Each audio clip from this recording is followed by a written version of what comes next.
Let me try to look up in there, and oh, we got all kinds of gobbledygook. The original board. So if you look at the original board, it covered that area anyhow. No, it didn't really. Right in there. Yeah, kind of did, kind of didn't. So we could certainly do it this way, right? Certainly do it that way, and everything would be cool. So maybe that's what I'll do. Again, the function outputs, we're going to have blue, which is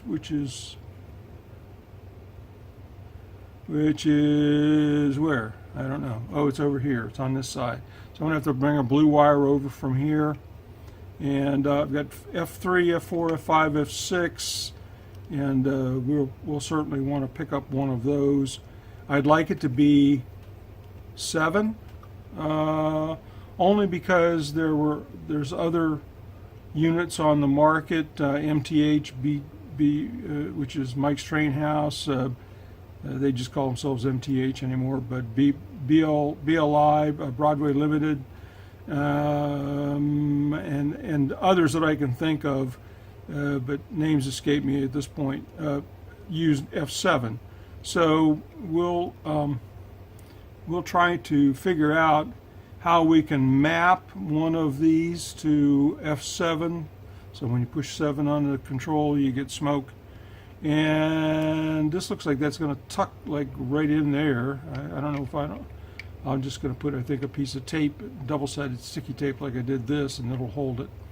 And then we'll go from there. This is, I want to mark the black end so I don't get corn fused as we're going through here. Let's find a marker conveniently in the table.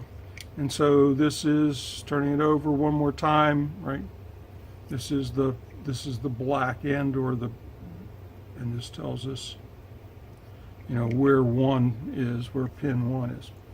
Okay, so without further ado, let me put a little bit of double-sided sticky tape on there. What did I do with my double-sided sticky tape? It went away from me. It ran away. Here it is. I got it. Yes. All right. So let's get a chunk of that. Get a chunk of that down for this new component that we're going to add. Alrighty then. Right there would be good. And I'm going to pull this and stick it on there. Alrighty, we're done. We may even so much as go back and clip some of these leads. We don't want some of these leads interfering or creating problems for us. So let's clip a few. I don't need.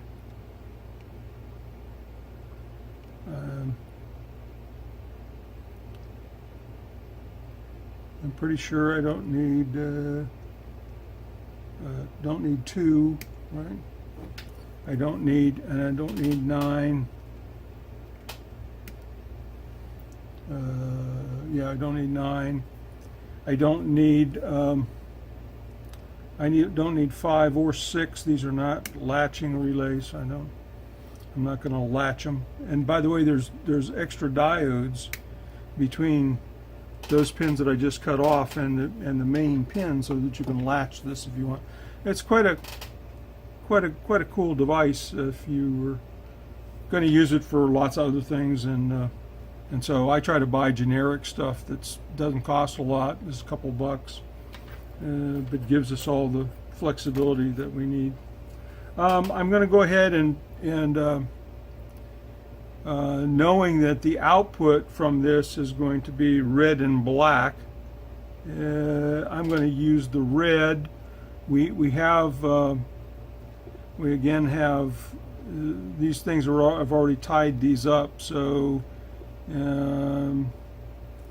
maybe I want to untie the black or untie the red. Well, let's untie the red, and then I'll go back and re-tie it up again. We're going to go ahead and cut that here.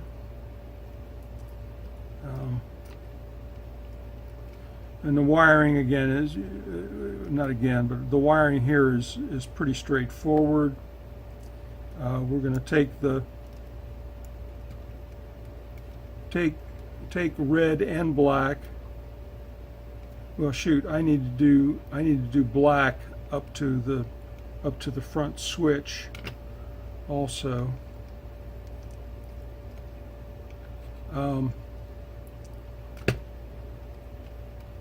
So I might as well cut the black off also. All right, so I was a little bit hasty in putting those all together. Hadn't really thought it through. And this happens, right? I mean, you know, if you ever think that you're gonna do this, notice that as I like when I watch other professionals screw things up, right? It's like, oh yeah, well, I've had that problem too. So yeah, I'm not alone. Yeah, look, they screwed it up too. Oh, okay, not that bad. You know, my soldering iron is not hot enough yet. What's going on with that? All right, come on, let's go. There we go. So we're gonna take this apart, and we're gonna take this apart because we're gonna need to add now some more wire to each one of these. It's kind of disconcerting, but that's the way it is. Okay, so there we go.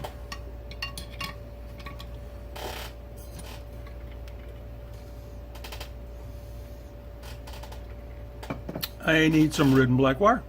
So looking over here, I've got some 26, got some 26, and I got some not 26, whatever that is.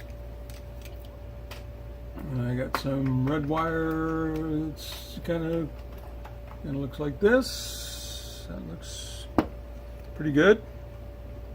I'm gonna use some of that, and we use some of this. Oh yeah. Okay. So let's do.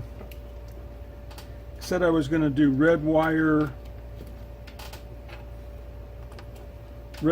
hookup here. So we're going to do red wire to red wire here. Okay.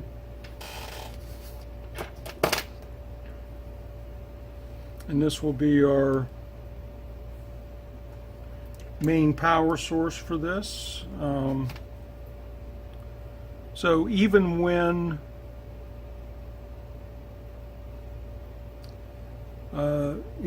it's running on DC, we can still energize the smoke unit and make it work because it's going to be running off of track power. And the more voltage, I'm going to switch hands here. I hate to do this, but I'm going to do it this way. All right, switching hands.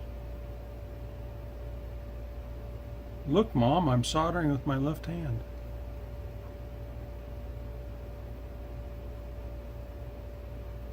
My mother, bless her soul, would say, oh yeah, so what? That's new. That's nothing new. I was always surprising them with doing things that other kids could not or would not do.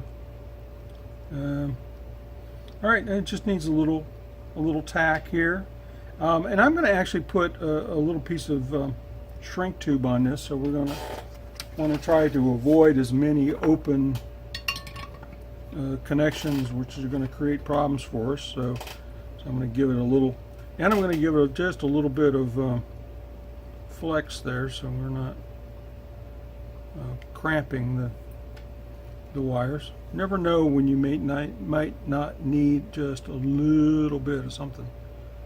So stripping that off. I put my finger in that. That wasn't bright. Okay, and do this. I feel like Julia Child. Oh darn! I cut myself. Little Saturday Night Live skit. Let's see. What are we getting? Let's. We need a little bit of a little stuff. So let's cut that. Oh, lost it. And we just need a little bit, just a tad here. So we're going to put this on here like this, and like that. And then I have this really cool tool which not a lot of people have. It's called a wire wrap. Watch, I won't be able to find it now. It's called a wire wrap tool. And here it is. It's my wire wrap tool, if you've ever seen one of these. It's really cool because it's made very, very much so for these kind of situations where you put it in a notch that's on one side and you put it over top of the post, right, that you want to wrap. And so in this case, post number, whatever that is, 3. Put it over 3, and then you just twist it like this. And what it does is it very neatly twists the wire around the post, hence the term wire wrap. Okay, so you may not be able to see that. It's a little tight in there. We're gonna go ahead and solder that on there. And because it's a good enough mechanical connection, I probably wouldn't even need to solder that on there, but I'm going to do it anyhow, just because I want a pretty stable connection. And then we're going to take the wire, we're going to take the shrink tube, and maybe we can put it over top of, so you can see that, put it over top of this and the solder. Oh no, it won't fit over the solder. Well, that's what a bummer. Okay, so I'm going to try to crimp the solder just a little bit with the pliers and see if now I can't put it over top of it. Well, okay, kind of, sorta.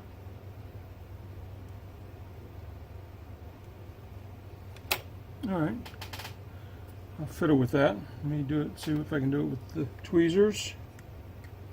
Yes, I know. You don't want to watch me do all this. I could have used a bigger piece of shrink tube, a fatter piece of shrink tube, although I didn't think I was going to have to do that.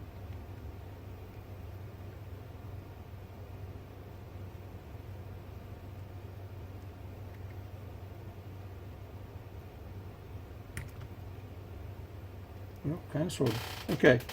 I actually have 2 pins over here, which we're not going to use. I need a red wire coming from here then up to the top, and the red wire that was there, I had it in my hand here just a second ago. Oh, here's some. This came off of the one that was there that went all the way to the top. So I can just use that because that's like really cool, and it's black. Oh, and I got red, and I got the black one too. All right, so I'm just going to cut those off from this plug. So I'm going to cut the black and the red off, and we're going to use these wires because they are almost exactly the right length on top of that. So do that, and the right size too. These were meant to carry the full current of the motor, and from track power. So they are in fact. It's a word that a guy calls skookum. They're skookum enough. I never knew what skookum meant until I listened to this one guy on YouTube.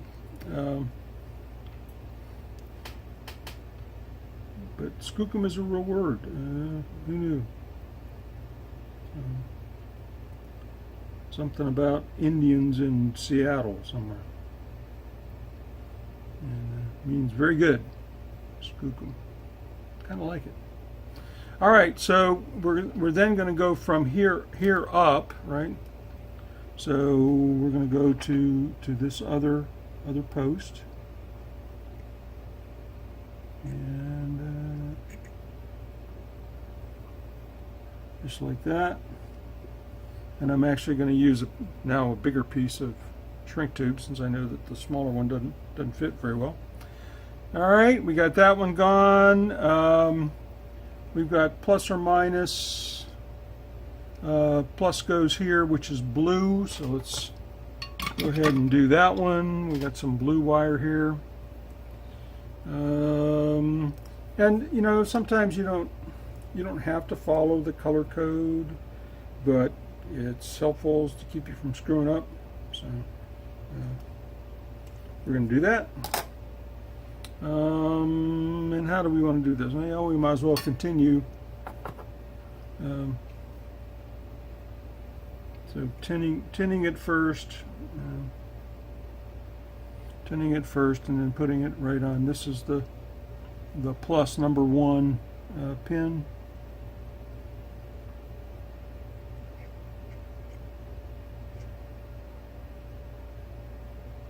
Okay, and then it doesn't go very far. I mean, it goes over to here, and so we're going to go ahead and cut and strip that.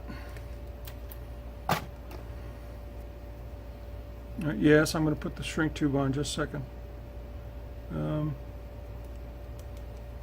While I got the soldering iron hot here, let's at least tin this.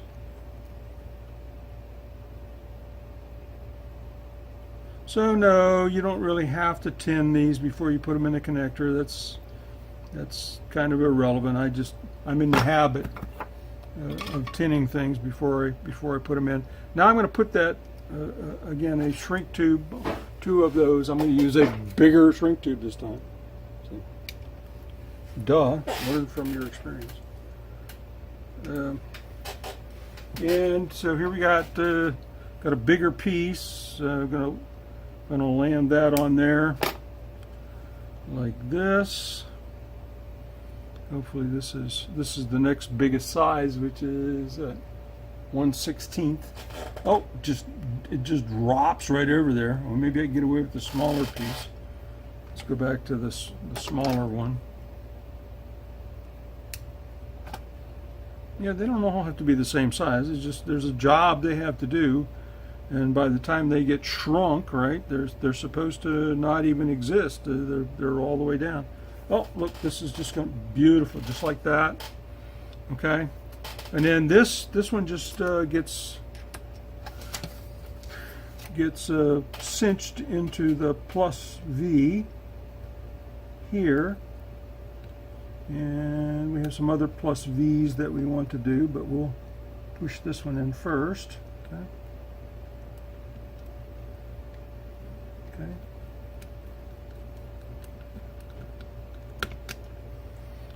It's another reason why you do it, because you don't want any split ends. And typically, we're supposed to put this on this one. Here we go. Yep. Down here at the bottom, and slide that on. I know my hand's in the way. I know.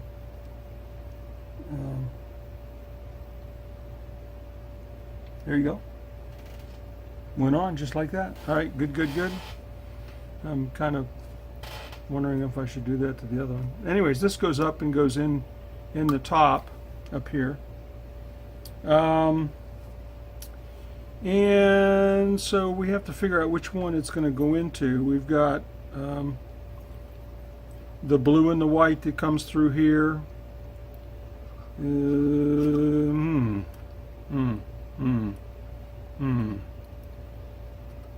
The blue doesn't look like it's long enough, nor the white. So we may have to play a game with those to get them doing what they're supposed to do. Let's see, what else do we need to do? Let's continue on with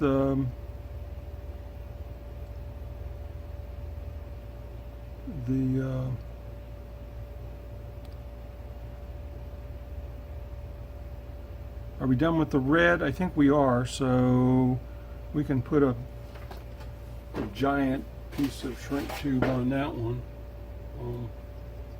to cover that, and we might as well get another giant piece of tube for the black side, because we're going to be doing exactly the same over there. All right, so let's take this red one right here and kind of get this. This is a kind of a smoke latching circuit, or a chuffing circuit, which this particular decoder doesn't use. It's neither good nor bad, it just doesn't use it. And hopefully this will go over this when we get it all put together. Some of you may be saying, oh, you got one wire going into 3, and 3 is going to be an awful lot of current, and well, actually that's not a big concern, because it's a fairly small amount of current. We're talking about less than an amp usually,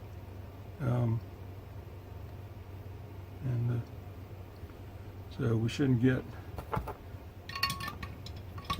all uptight about that.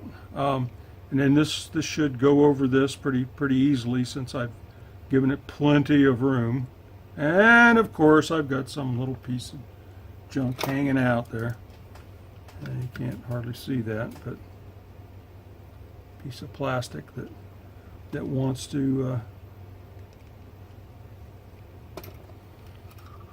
act like a hangnail. I hate them hangnails. Yeah. All right, come on, get on there. Get on there. You dirty. There we go. Kind of. Very good. Now we got it. All right, there we go. And we need to do, again, the same with the black, but remember, I got to take black all the way up to the top here. So let's get a goodly piece of black going in that direction. I'm not going to use well, yeah, I am. I'm going to use the one that came with it, but now it's going in this direction. So let's go ahead and tie that in here. Again, I'm going to have to do that left-handed. Lots of times I'll turn the locomotive around so that I don't have to do it left-handed. The issue that we have with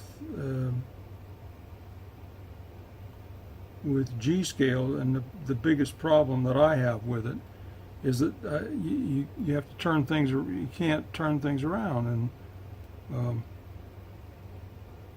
boy, it makes it much harder to do things.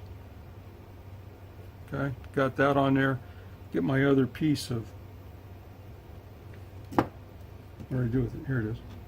Get my other big piece of shrink tube. Okay. Go ahead and finish that up.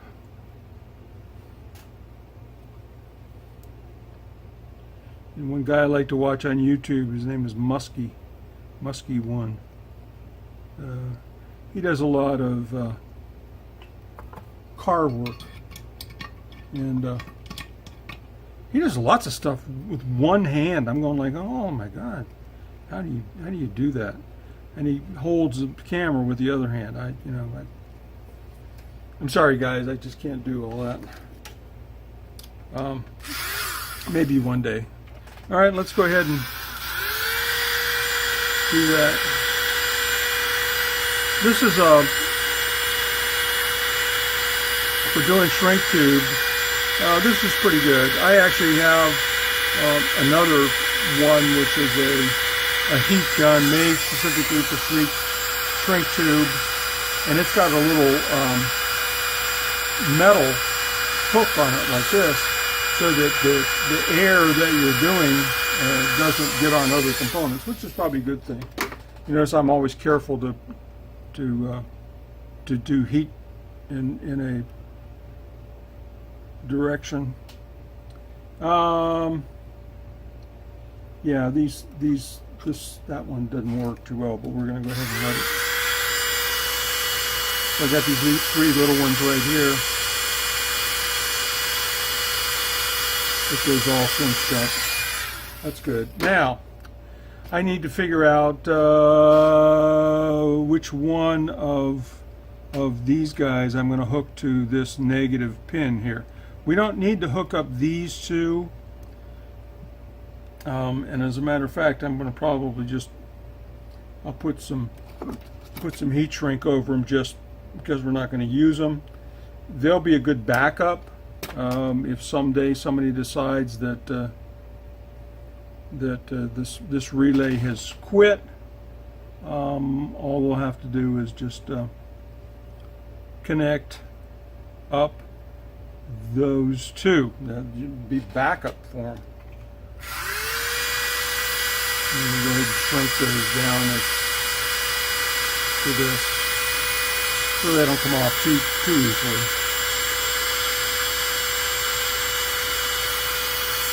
Yeah, there we go. Yeah.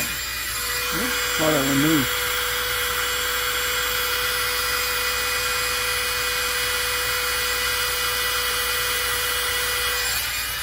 All right, there you go. Anyways, all right. So I got this one to connect into the decoder here somewhere. So let's let me look that up, and I'll be right back.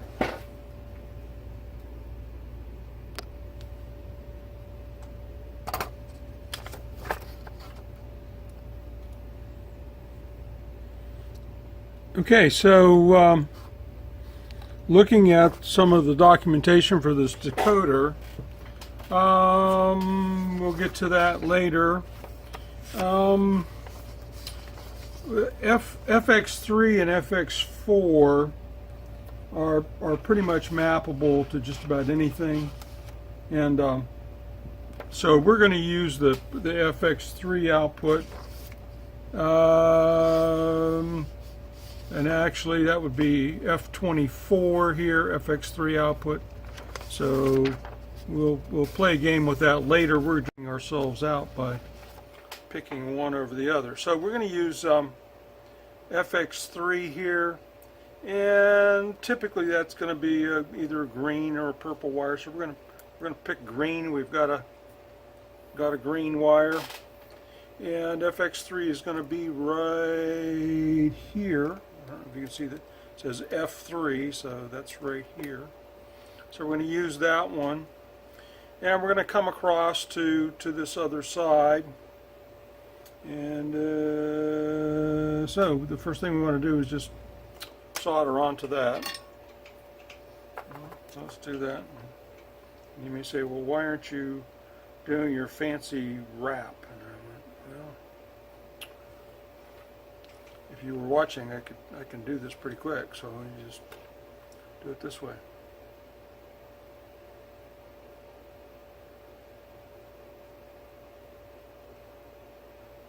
Wrapping it around the post isn't necessarily convenient, and as we saw, it kind of makes it too big. So cut us off a little shrink tube here and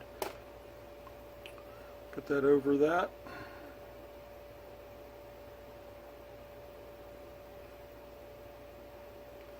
This is not going very far. I mean, it's only going right here, so we're going to just cut a little piece. And strip it, tin it, put it in, we're ready to go.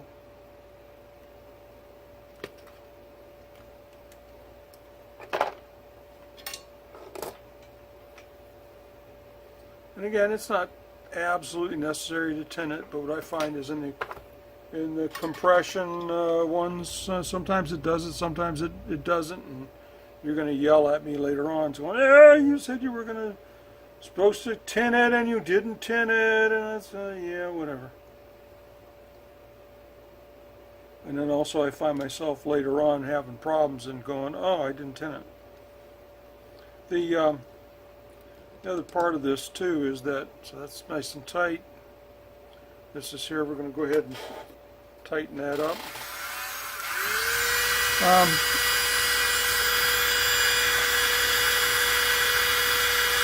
The other part of this too is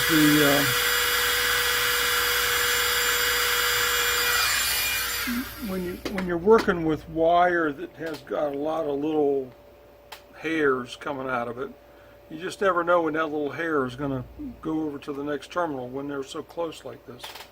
So that's another thought while you're doing this. Well, we're coming down to the home stretch here. We've got to get this up in there. We got to get these two tied in there. We got to blacken a red wire to tie into this and this. We got to put the LED back, connected back up. We've got the white wire. Don't let me forget this. This white wire has to go to a resistor right before it goes headlight. So we might as well do that right now while we're thinking about it. Here's the headlight, and we're going to use a 1,000 ohm resistor. This is pretty typical for these. I'm going to cut this off and cut that off there and save that little tail for some other job. I'm going to go ahead and put this resistor in here so we don't forget that resistor has to be in that headlight circuit. So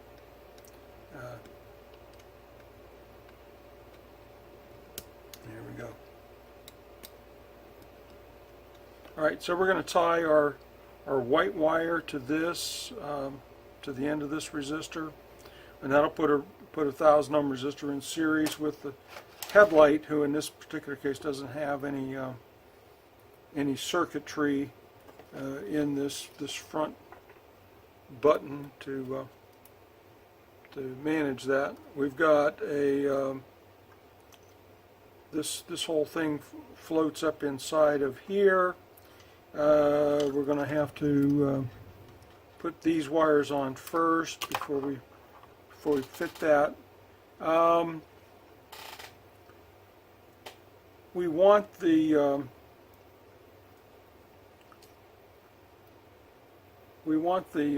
switch that says smoke on and off right here. We want that switch to switch on and off the two. So we got one here, right, and we got the other one there. So let's go ahead and tie this and this together so that the two end pieces are the plus and minus coming in.